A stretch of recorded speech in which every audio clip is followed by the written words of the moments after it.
chain or the golden lifeline.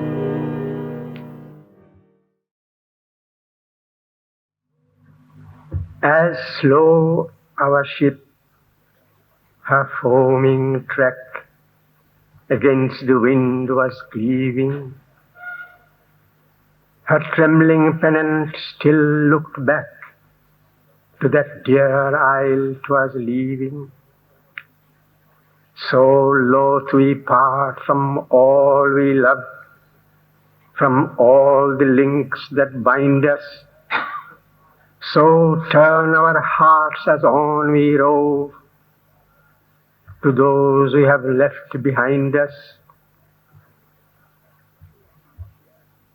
This is not merely a child's homesickness.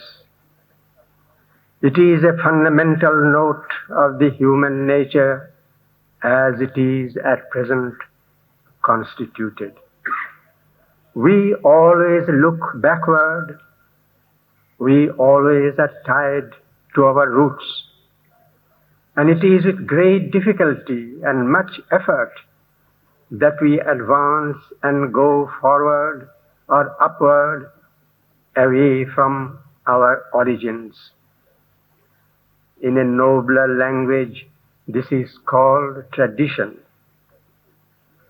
Often tradition is made identical with and taken for both life and culture.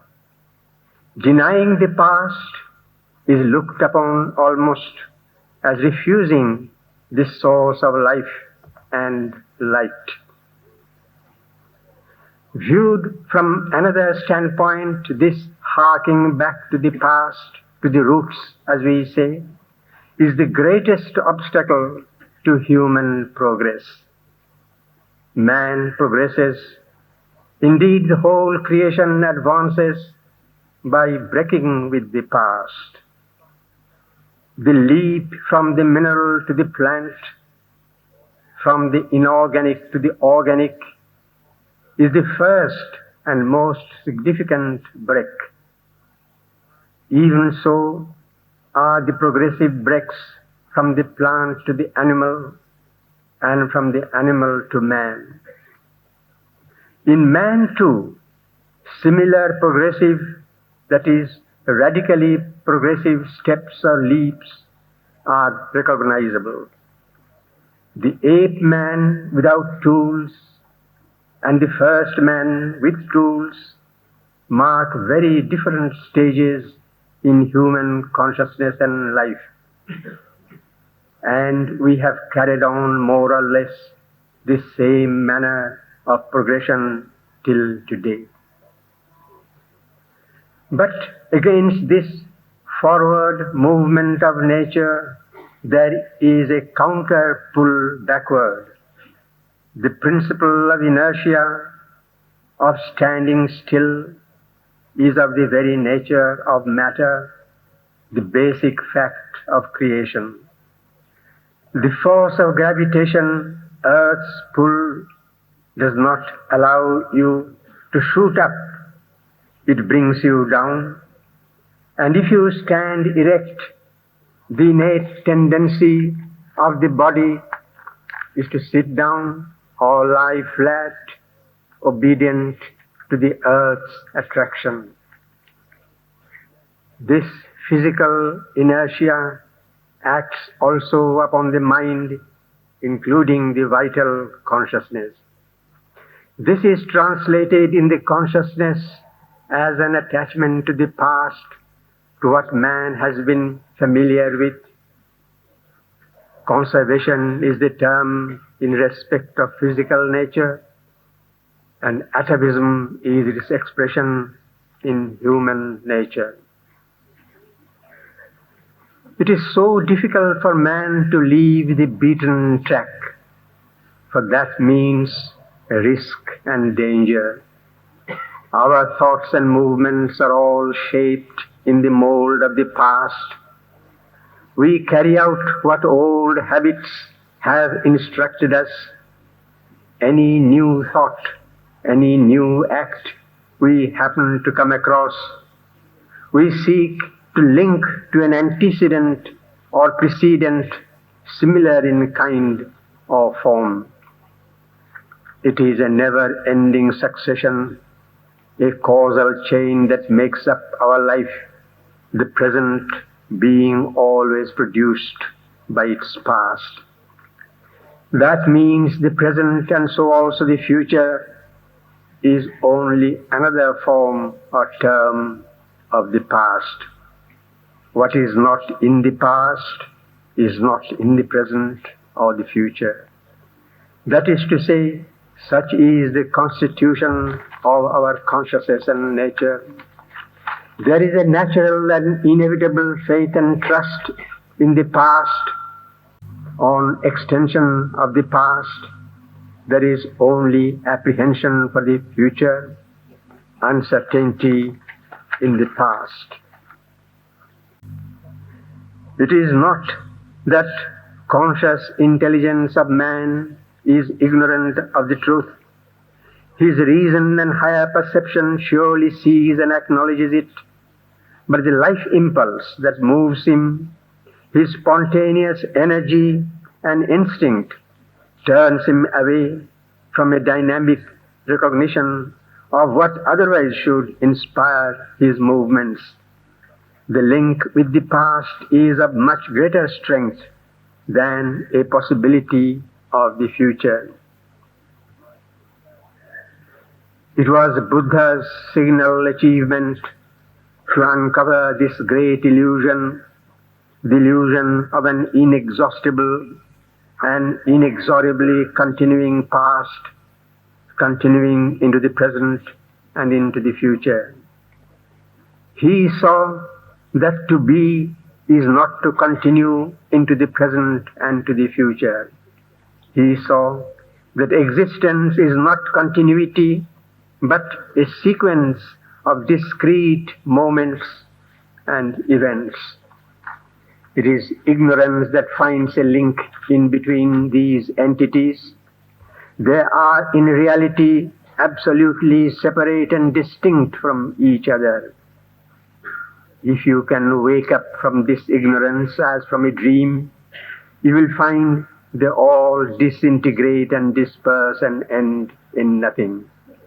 The only reality is that nothing. Shankara, however, says that it is not nothing, but pure existence. Instead of illusion of existence, you have the existence, the absolute existence. The Upanishad speaks of the creation as a garland, and all the elements of life that are like precious jewels are strung upon a secret thread.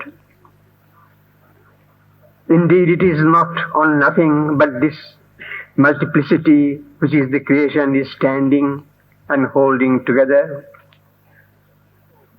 There is, however, a twofold secret thread.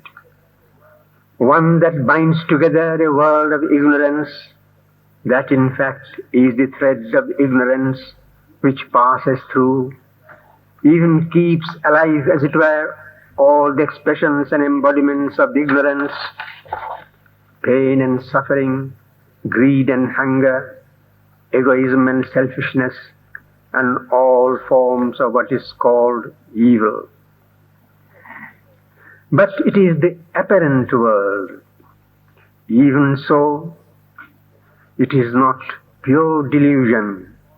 It is a make-believe or falsehood which keeps behind it the true, the real world. That world lies behind the mask, the present actual world.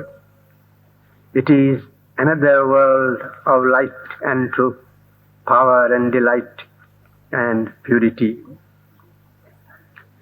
There the link that binds together the succession of events and realities is a golden thread of pure consciousness. The link of ignorance is, one may say, the iron link, and is open to rust and decay inevitably.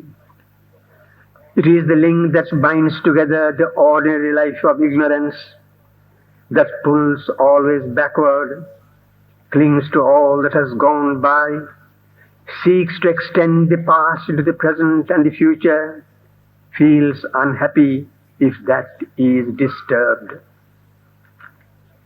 In a new and higher life, we are asked to discard that link, come out of it, to discover the other inner link, the link of light, that turns always to the future, directs all impulses and activities towards the realities that are to be. These are then the two chains binding each in its own way our life movements, each building a whole with a special significance and fulfilment. They are two lifelines, as it were, running parallel to each other. One, as I have said, is the normal, mundane life, the other, a transfigured spiritual life. The Upanishad, we know, speaks of the path of the son and the path of the fathers. They roughly correspond to the two lines I have just spoken of. But the Upanishadic path of the son is a vertical ascension from the normal lifeline into a transcendent beyond.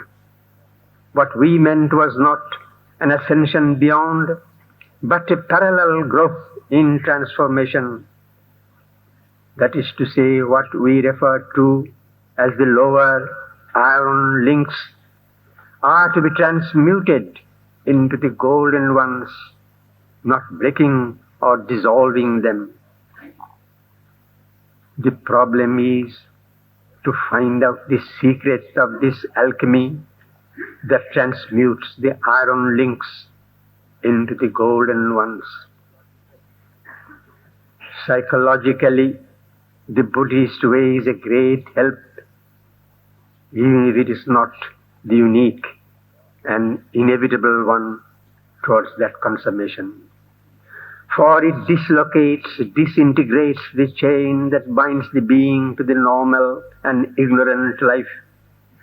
It teaches one to see and feel life as separate and isolated moments, there being no real link between the moments. So, if one is to live the truth of life, one must learn to live from moment to moment, without any thought from the past or of the future. The biblical motto gains in this connection a deeper significance. Sufficient unto the day is the evil thereof. One does not carry on his shoulders the burden of the past moments, nor a possible burden in the thought of the future. One becomes free, absolutely free, with no care, but it is just the need of the moment to note and the immediate gesture to meet it. That is a way, an effective way for dissolving life. But we seek, as we said, not dissolution or disintegration, but integration. Integration into a higher integer, a greater reality. The lower chain dissolved, we have to find a new status beyond the dissolution.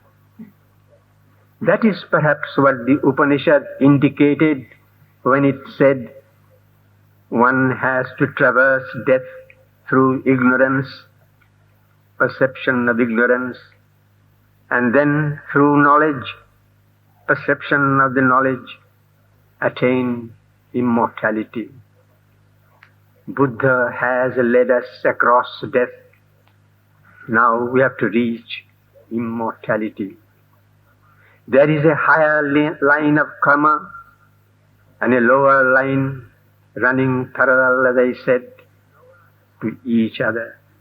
The lower the iron chain leads from death to death, the higher the golden one leads from life to life and from light to light. The transference from the lower chain to the higher is to be effected by the consciousness of nothingness, shunyam, being filled or impregnated with the new consciousness of immortality. For the units of the normal or ignorant consciousness are themselves not wholly or essentially ignorant and mortal. They have in them what Buddha did not see or recognize, the immortal soul or self. As the Vedic Rishi said, that which is immortal in the mortal. What is mortal in the apparently mortal unit is the covering that hides the mortal nucleus. This covering is made of, as we know, the mental, the vital, and the physical being. These perish, that is to say, change, but that does not affect the mortal being within.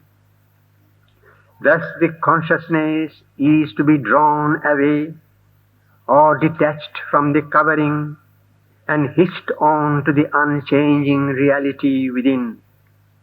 That forms the golden link of the chain of immortality of the supreme light. The transference from the lower chain is to be effected through the consciousness of the luminous, immortal, divine unit. It is the divine in man, familiarly called Antaryamin. Naturally, the transference of the consciousness and being from the lower or surface line to the line that lies on a higher and deeper level does not mean, we must note, the rejection or annihilation of the lower in favor of the higher. The consciousness of the soul or self does not negate the consciousness of the body and the life and the mind. It only purifies, elevates, and transmutes them into its true and divine expression and embodiment. To live in the soul is to live in eternity with the vision and inspiration of the eternal. It is living in the mind and the vital and the body that turns and binds one to the past, renders one a slave to mortality. The units of this higher chain of consciousness are free from all drag of the past or hold of the present. Their being is turned automatically towards the future, the great event to which all creation moves, for that is the truth of its inmost reality. The inspiration of its movements comes from that intimate source. The units of one's own life, all its movements, share in this freedom and this life inspiration, and all together form the wonderful harmony of the golden chain. The units are not separated or isolated from each other. Freedom of the individual here does not mean isolation. It is a close union. Indeed, it is an indivisible unity for all units. All individual formations are identical, for in essence all are identified with the only reality, the one supreme consciousness. The soul consciousness is the golden thread running through the chain of light, and when it comes forward and becomes dynamic, it gradually engulfs and purifies what was its covering, the life, the mind, and the body, and reforms them in its own light and energy, expressing and embodying its divine truth and fulfillment here below.